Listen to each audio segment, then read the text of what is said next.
Hey guys, welcome back to my channel, or to my channel if you are new. Thanks for clicking this video. And today I have all of my dolls, even though it may not look like it because they're all huddled up together. This might be a little bit of a better setup. Okay, the camera quality is a little bit better. Anyway, in this video I'm going to be doing all my dolls' backstories. This is going to be very complex, so sit tight. There are some sensitive topics, and they're kind of brushed upon, but also like clearly like implied of what they might be. If you're like someone that's like really like sensitive to like certain topics, then this video might not be for you, because I don't know, I like to make my dolls' backstories very what's the word? I don't know, traumatic. The quality is gonna be kind of bad because I'm not doing it on my phone, because this is gonna be a longer video, so I don't want to have to wait all day for the video to convert to my iPad. So I'm just recording it on my iPad, but the quality will be worse. But the screen will be bigger so you can see all of them. Okay? Capiche. Oh yeah, I'm gonna make one more thing clear. All of my dolls have some sort of magic and are from a magical dimension. So a lot of things may seem like unbelievable, or like that wouldn't happen. I know. It's from another dimension. They're not from Earth. They come through portals and stuff. I'm gonna start with the most easiest backstory, which is Jordan. She is Chanel's little sister. Chanel is back there. She's Chanel's little sister. That's it. Nothing happened to her. Nothing happens to her in her life until now. So, yeah. She had a very normal life. I know that a lot of people's dolls are like the regular ages like these dolls would be, like 3 years old, 4 years old, but like my dolls are like from the ages of like 13 to like 16 kind of. I think like my youngest doll out of this bunch is probably like 14 or 13 years old, I think.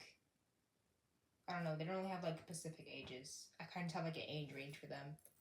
But Jordan is Chanel's little sister. Nothing happened. Next backstory, Devin Scott. Devin Blake Scott. Okay. Devin was born in the mysterious town of Seraphic, which is like, it's a town in the second dimension, and that's where like a lot of like things happen, like magic outbursts and stuff like that. And that's where like a lot of trading happens in the but not the kingdom.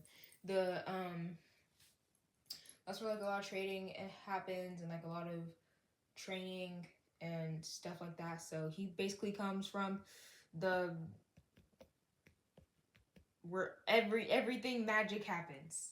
So he experiences a lot there. Okay, so he was very quiet, quiet from the rest of his peers. His parents were caught in their own struggles. Trigger warning. His mother was battling alcoholism. Is that how you pronounce it? Alcoholism.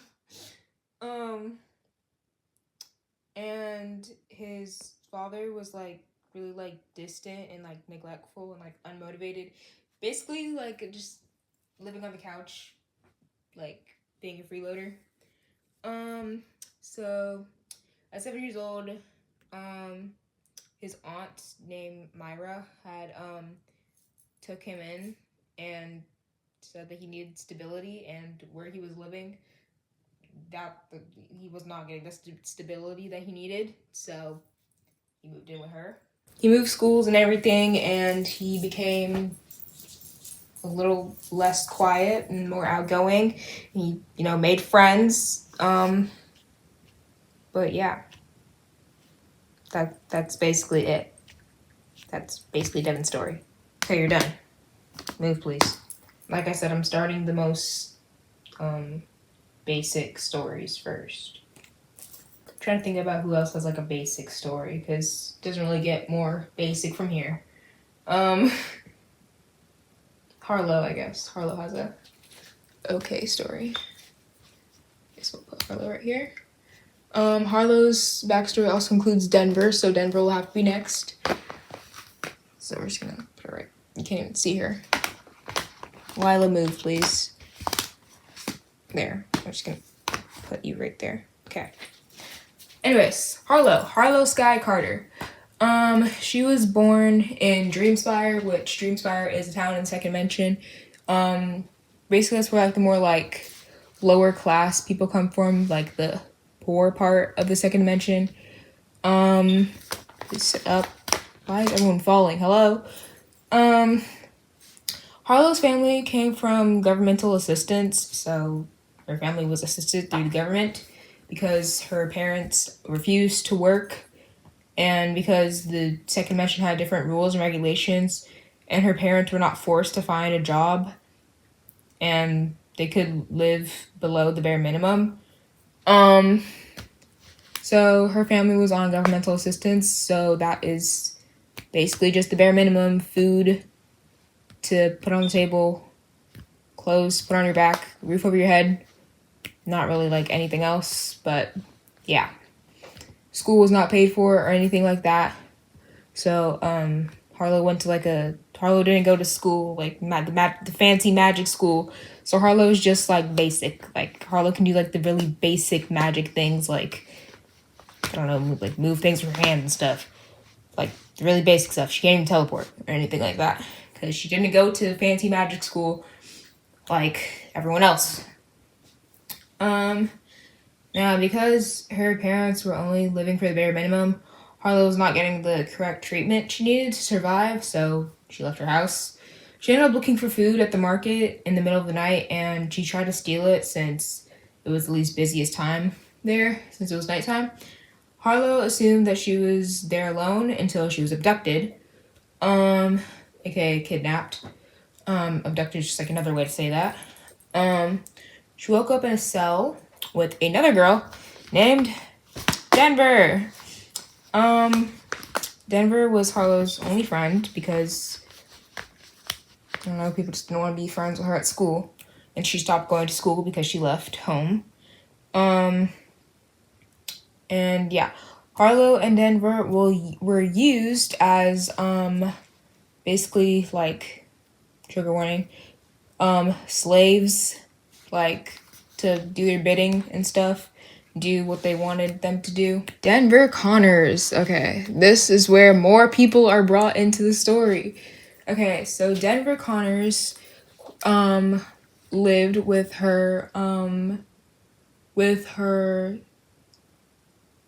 older brother Asher. Yes, they look nothing alike. Please don't start. And her younger sister, who was recently born, Ava, or Avery, which is her government name. Avery Connors, but she goes by Ava. Okay, but this is about Denver, so y'all don't really count. Okay, so Denver, they all grew up together. At this time, Denver was 4 years old, Asher was 6, and Ava was 1 year old. So Ava wasn't really like comprehensive to be able to understand what was really going on in the world. But yeah, during this time they lived with their mother and father. A war had broke out when Ava had turned 8 months old. Their base had been bombed and fire started to erupt quickly. They all fled. Once at safety, the family looked around to realize that Denver was gone. She had been separated from the rest of her group. She wandered for a few weeks when she got to the ocean. A mermaid was washed up on a rock. And Denver knew about mermaids because they live in the second dimension, so mermaids are real. But she had never seen one up close, and Denver told the mermaid about how she lost her family and thought that they might have passed away. The mermaid suggested that Denver stay with her. The mermaid had opened a locket that opened and smoke had came out of the locket, and then it sent Denver to sleep for a few hours. She woke up a few hours later in the ocean. The mermaid had explained to her that Denver would now be half mermaid because of the substance or like the smoke that was let out. When exploring a few weeks later, Denver had found a merman close to her home. After a while, the mermaids and mermen and the rest of the sea creatures began to show their true colors and had mistreated Denver. What's going on with her? Move. Okay. Had mistreated her. It wasn't a one-time thing. It happened multiple times. She was told that she should never leave the ocean. It was better than anywhere else that she could possibly live. And she got sick of the treatment and opened her locket and became human again. She does not wear the locket. I have it, but she doesn't wear it because she doesn't want to be a mermaid again and have to go and experience that again or find the people again. And whenever she had became human again, she had wandered around and she eventually got abducted as well, and then she joined Harlow and they were locked up together. They were basically besties. That's the end of Denver story. Okay, Avery Connors and Asher Connors. Okay. They also grew up in Dreamspire, lower part of the second dimension. When they were growing up, their dad was never around much, and it was always just them and their mom. They lived, like I said, in the lower class of the second dimension. They often struggled to stay, like, afloat, with money and stuff. Often, like, running behind on bills and stuff, and the light, it was always, like, the light or, like, the water, like, the gas that would, like shut off. It would always be one or the other, and, yeah, they would struggle a lot. And because, there was only one person working in the house, and they were always so young.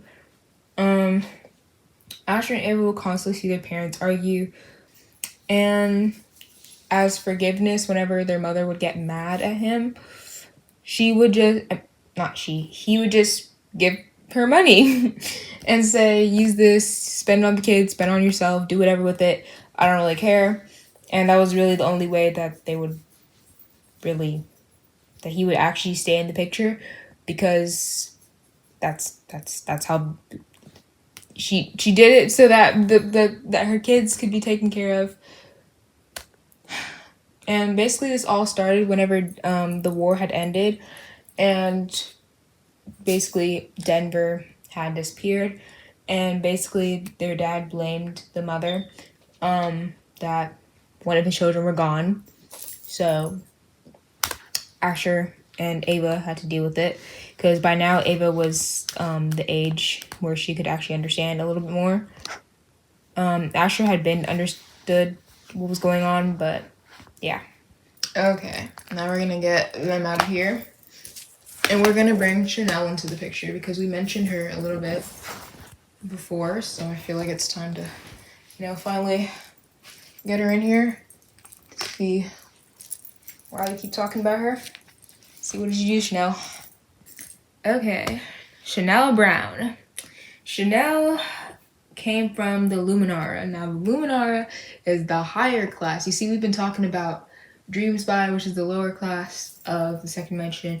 The Luminara is the higher class. That's where like the rich people stay.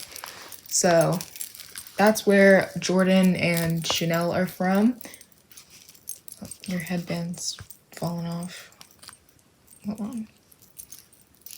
Okay, there you go. Okay, Chanel's parents were born vampires, and she was eager to become one too, and she worked hard to do so. Her parents used their powers for evil, while Chanel wanted to create her own path and use her powers for good. And Chanel was quickly influenced by kids at school who had raised her confidence, and her kindness quickly changed to arrogance, which was the side that she hated and that she never wanted to become, like her parents. But she ended up, doing that. Chanel tried to go back toward the right path countless of times, but the more that she tried, the more it seemed like she was just being pushed back. Because Chanel was never quite liked at school or anything, and like was more of a loner, the attention that she gained made her feel powerful, and she just craved more power. And Chanel got her power from blood, because she's a vampire. The more blood, the more damage that she dealt. And she teamed up with her parents to find other non-vampires to lock in their cells. So, first, they found Harlow. And then they found Denver. So yeah, Chanel scavenged out to go find some people, and she had found Denver, who was having trouble walking because, just turned from a mermaid to human. And Chanel attacked her and realized that she had a locket around her neck. And in Chanel's free time, she used to read about magic quite frequently. And she recognized the necklace as something half mermaids wear in order to switch from mermaid or merman. And Chanel took the necklace from her, knowing it could help her to consume more power. And when Chanel brought the girl back, she saw another girl in the cells in the basement, figuring her parents must have found them, which was Harlow. And they used Denver and Harlow for their own purposes, and that was often for experiments on magic, potions, and other things. And they often kept them fed to ensure a perfect amount of blood, which is why they never passed away in the cells, because they were fed still and got water to drink and stuff. And then one day, while Chanel and her parents were testing out potions, they tested out a memory erasing potion, and they found it was a success, and were busy working on it. And because Harlow and Denver were under this influence, they didn't understand where they were and why they were there. All they could remember was their life before being trapped in the basement cell thing. And then at that moment, they managed to escape, and to this day, they don't understand what happened to them. Now, in this whole little time period where Chanel was big and bad, and had switched from being good to being bad, not only did she literally, her and her parents literally kidnapped 2 kids, she also tortured this little girl, Eris. Eris grew up in Luminara with Chanel. They went to the same school and everything. They attended primary school together before progressing to secondary education, aka middle school, where they began to explore the mystical arts, and that's where they uncover their true titles, like how Chanel's a vampire. They don't just become born a vampire, you have to earn that title. What's an example? Lyric. Lyric is a phoenix feather. What? No, that's a series name. Lyric is a phoenix.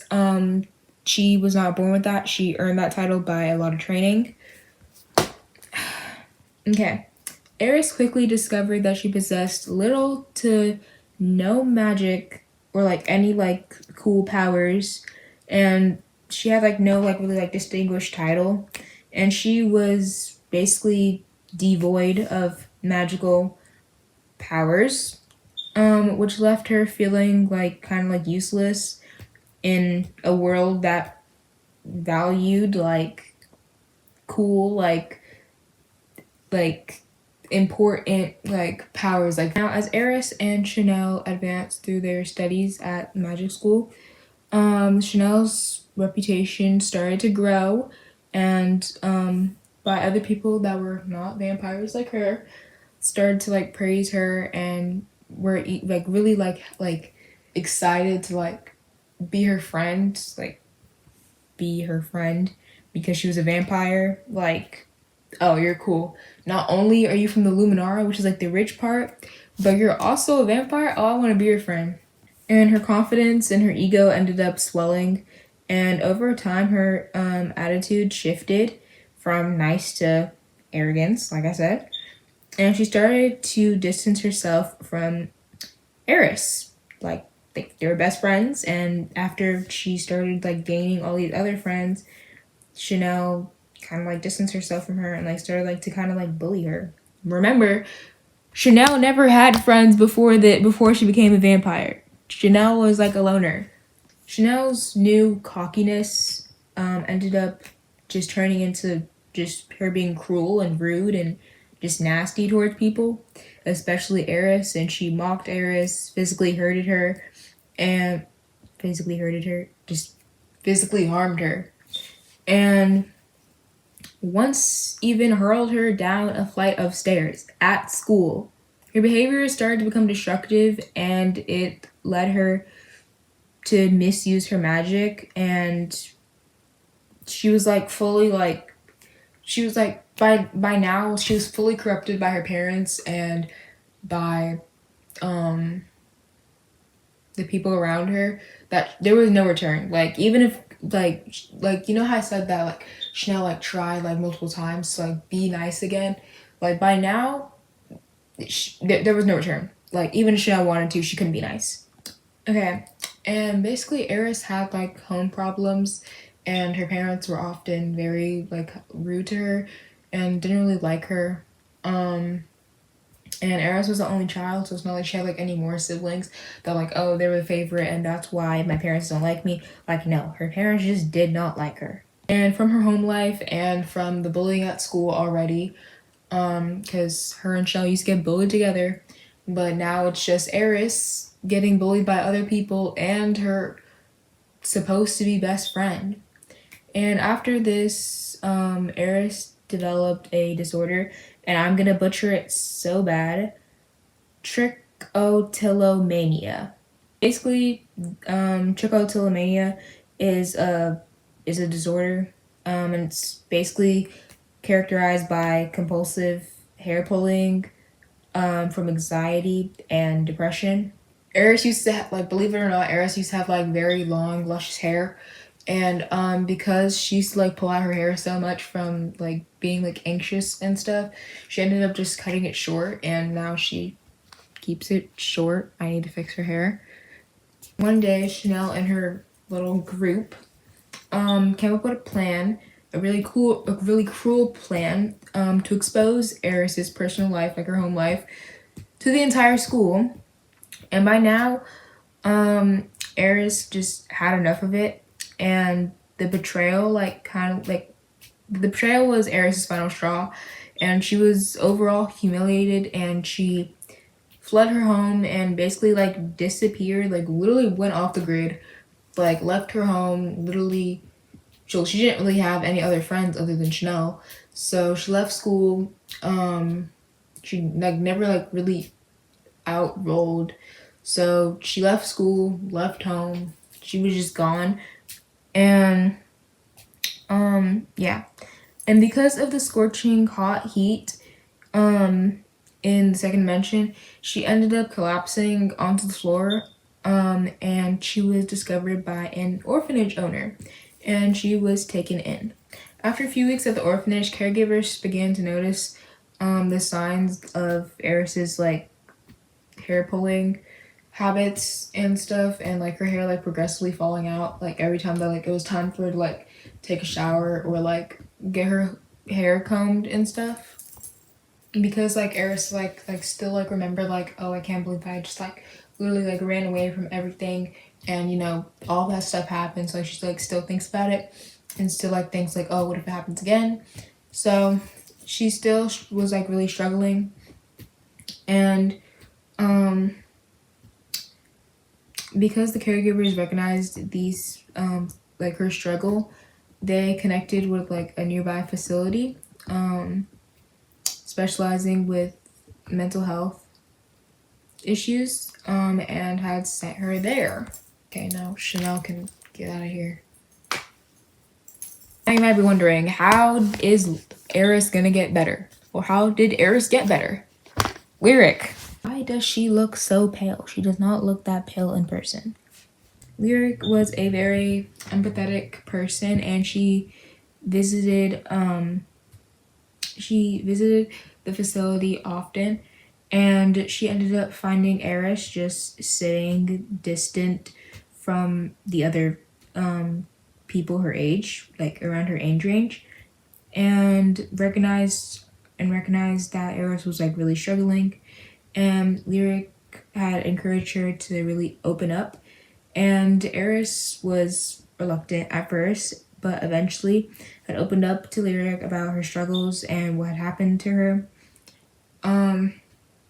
And Lyric had trained her to become stronger. So even though that she didn't gain any title because she was never like she was never taught to like earn a title by her parents. Like her like in the second dimension, your parents are like really supposed to like teach you and like train you to be like to like whenever like you're about to go to secondary school and like your test is coming up to find out what your title is, like you're supposed to your parents are supposed to prepare you for that.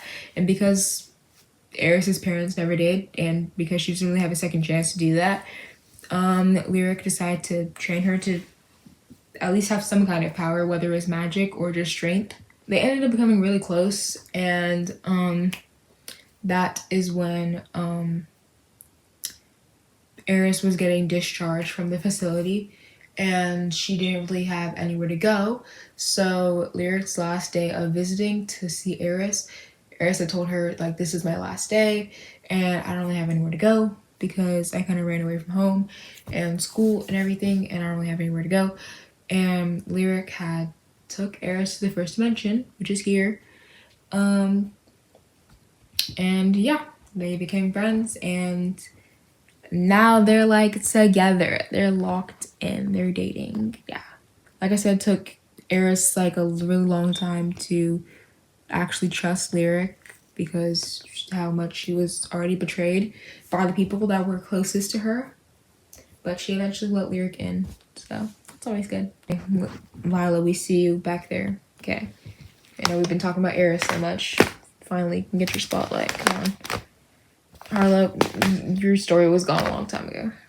Okay, Lyric and Lila, they were from Dreamspire. Okay, so they were from Dreamspire, and their parents had preferred Lyric, Leilani. Well, her name's Leilani, but everyone calls her Lyric. Stop falling over, Chungus. Come on now. Sit up. Thank you. But their parents had preferred Lyric over Lila and had trained her more. And when Lyric reached the age and went to secondary school, aka middle school, and it was time to take her test, they had sent her to the rich area, the Luminara, so that she could take her test because they didn't have like the fancy magic school and stuff in Dreamspire, but they had like basically like took like the assessment saying like, oh, I come from a different town, but my child is experienced enough to take your test, to take the test, to get their title. Because of all her intense training, she was announced to be a phoenix, which is very good title. Although Lila was 2 years older than Lyric, she never had the chance to train or even get pronounced with a title. Their parents never trained her or anything. So whenever she heard that Lyric was getting trained and was getting to take the test, Lila was very surprised. Basically, like, what? Like, I didn't get no test. Like, why does Lyric get the test and get trained, but I didn't? The most that Lila could do was knock small things over with her hands or open doors without touching them, while Lyric was able to fly in her phoenix form by the time that she turned 8, see through doors, teleport, etc. While when Lila turned 12 and Lyric was 10, she ran away, and a few months later, Lyric left her house as well and ended up reuniting with Lila. And because of the neglect that Lila received, she joined forces with Chanel to feel part of something and have some sort of power. So that's where she is now, here. Joined forces with Chanel, and now they're just bad together. Okay, these two are still relevant to another person's story, which is Zara. Oh wow, you're very close to the screen. Hi. Okay, let's back it up a little bit. Yeah, that's a tad bit better. Okay. Zara. Zara is the princess from the kingdom in the second dimension called Eldoria. And she's the daughter of Queen Zayla. No, not Zayla. Zalia. And the king, Elijah. So Zara, Zalia, you know.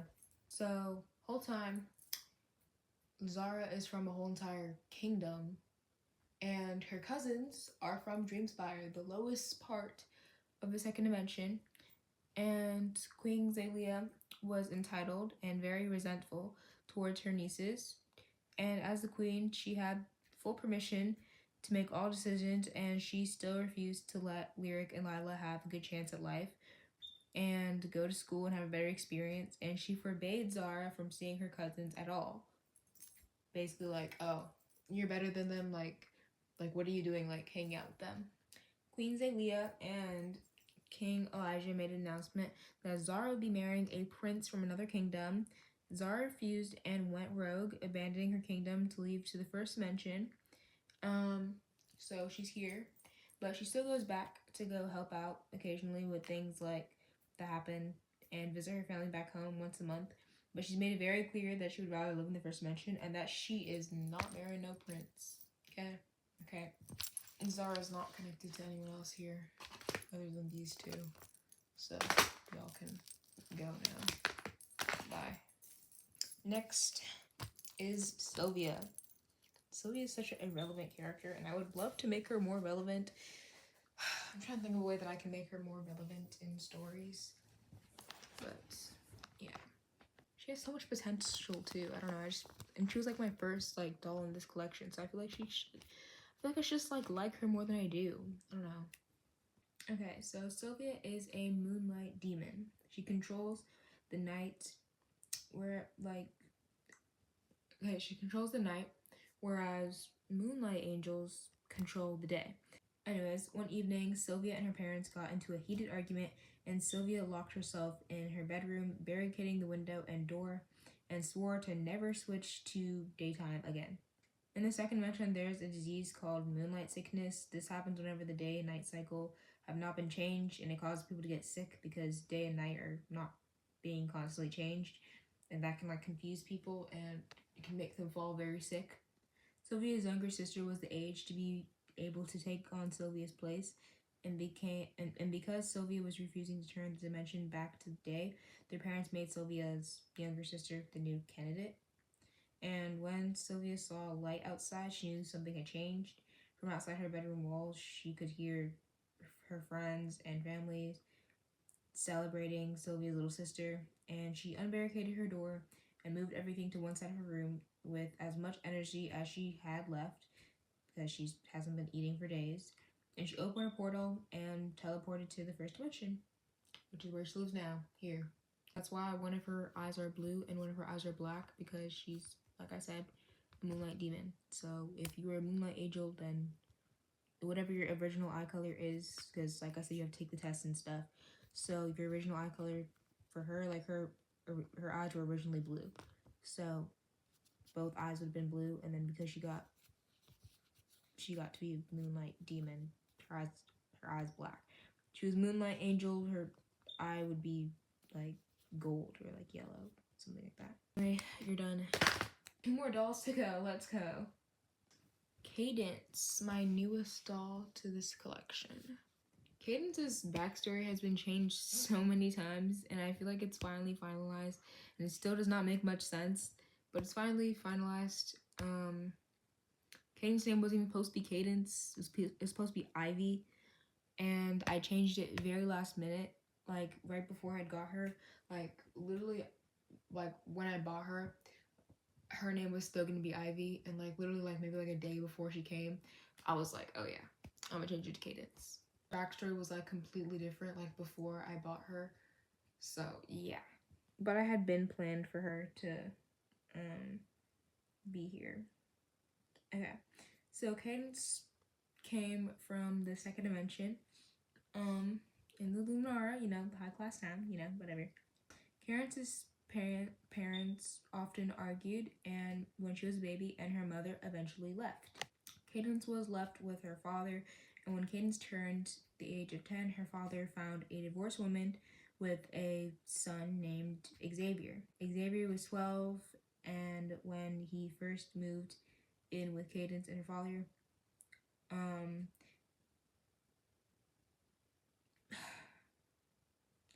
Xavier was almost a teenager, and living in the second dimension, he matured a lot faster than other kids would.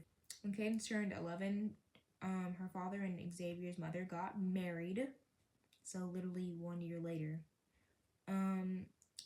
When this happened, Xavier's mother wanted Cadence to treat her like her real mother and to show her the same respect she would with her real mother. Cadence was an adventurous child and didn't enjoy being stuck in the house, so when she went on walks or to town, Cadence wanted to go to the market in Dreamspire, and while in Dreamspire, she met Ava. Now, like I've said, Ava didn't come from a rich family, but they were still best friends regardless. They hung out at Ava's house a lot, rather than Cadence's house, since her father or stepmother didn't approve of Ava being friends with someone that was less than them, like less than what they were. Mind you, her stepmother didn't even come from like riches like her father and her real mother did. So I don't know why her stepmother was trying to be more than she actually was. Anyways, back at home, Xavier started talking to Cadence more often since his mother and his now stepfather were married. He was like, why don't I, get closer to like my stepsister? And it started off as a regular sibling talk, and then he would start to compliment her on certain things, and she would simply think he was just being nice. And now this is where the trigger warning comes in. This is trigger warning of SA of minor, okay? When Cadence reached 12 years old, Xavier would start sleeping in Cadence's room, and her stepmother would call it sibling bonding. Like I said at the beginning of the video, I'm not gonna say like what everything is like in depth. I'm just gonna like imply it and like assume that you guys will understand, right? You guys will understand. I think you can kind of start to understand what's going on here.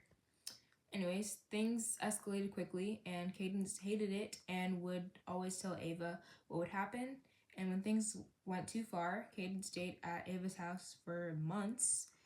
By now, Cadence was 13 years old, and one night, Cadence and Ava were in Ava's room and talking when Cadence confessed to Ava that she liked her. When this happened, Ava felt weirded out, and laughed at Cadence and said like that she would never like a girl and she wouldn't want to be friends with someone like that. Cadence was hurt but waited for Ava to fall asleep that night to write a note about if Avery, whatever, didn't want to be friends, that Cadence was leaving. She didn't pack anything and just left. And Ava's house was the last place that Cadence was seen before she disappeared, and no one knew where in the world she went. And Cadence ended up in the forest, and that forest was cursed by a siren. And that siren was a singing voice, and it was a creature from long ago. And Cadence tried to escape many times, but the more that she tried to escape, the more that she would get bounced right back to the center of where she was by an invisible barrier. Because of the amount of times that she tried, her magic was so strong, and because her magic was so strong, the more that she kept on trying to escape, the more that her magic kept getting weaker, which caused her to blah. No matter how weak you get, you don't die, because the curse is made so that you live out your life in the forest. So even without food or water, Cadence survived 1.5 years inside the forest. And she was found by Harlow, which was showed in one of the episodes of Phoenix Feathers. Make sure you guys go watch that. And right when she was saved, she had turned 15, which is how old she is now. And today she suffers from complex PTSD, which is post-traumatic stress disorder, from her stepbrother and from being trapped in a forest for like 1.5 years. And she has difficulty sleeping and often has like panic attacks, and she has really trouble trusting people. So like if you watch Phoenix Feathers, like I said, it's like you can see that she's like very timid. And the reason why I keep mentioning Phoenix Feathers because Cadence has not been around like that often for you to see her anywhere else other than Phoenix Feathers. Last doll, Eternity. Eternity is a half-blood, which is probably one of the strongest beings or titles in the second dimension. And she was from Seraphic, which is where Devin is from. All of her family were really strong people, and she got the same genetics. So even though that she still trained hard, but she also got genetics from her family. So, she had more of a higher chance. She had a brother who was 2 years younger than her named Axel, which if you go watch some of my a little bit older videos, then you can find him, which is who Eris used to be. I changed Axel to Eris because Axel wasn't needed anymore.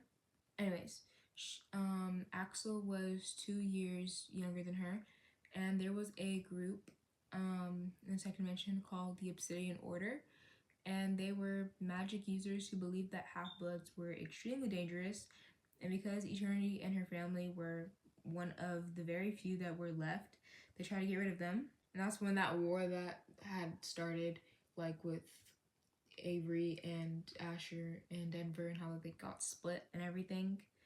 But the war was originally to attack just half-bloods, but got out of control and ended up harming everybody. The Obsidian Order had told Eternity's dad, give us the children or your wife dies. Because the family was refusing, Eternity's mother was, gone, passed away. We're just gonna keep saying that because their dad ran with them to a portal that was previously open. They didn't know where the portal would take them, but anywhere was safer than where they were right now. Well, not right now, but where they were then. And when their father ran with them into the portal, only Eternity and Axel made it through. And for months, Eternity and Axel searched for their father, assuming that he made it through with them, but never did. They ended up in the first dimension, and they asked for directions many times, but because Eternity's eyes were, pink, and that's not very common in the first dimension, people would immediately run off or pretend they were clueless when Eternity and Axel would ask for help. After months of searching, Eternity fell into a deep depression because she finally understood about her mother's passing and being different and being different among the humans. Eternity and Axel found a house and knocked on the door, which is this house, and they were taken in. After lots of researching and digging, they found that not only did their mother die, but they also found out that their dad did too. And because of the war, and because the war had finally calmed down, Axel said goodbye to everyone and was appreciated for his stay. And he eventually sought back to the second dimension. So now Axel lives in the second dimension once again by himself because he's above age, because half-bloods are, they like, basically you can look at Eternity and like on paper it'll say like, oh yeah, she's like 15 years old, but really she is like thousands of years old in the second dimension, which is why Axel is able to just leave and go and live on his own. But Eternity had stayed here because she eventually found some friends here. And yeah. And that is the backstory of all of my dolls. I do not know how long this video will be, but thanks for watching. Please click on subscribe and please turn on post notifications and down in the comments below. Let me know whose backstory was your favorite. We'll see you guys next time. Bye, guys.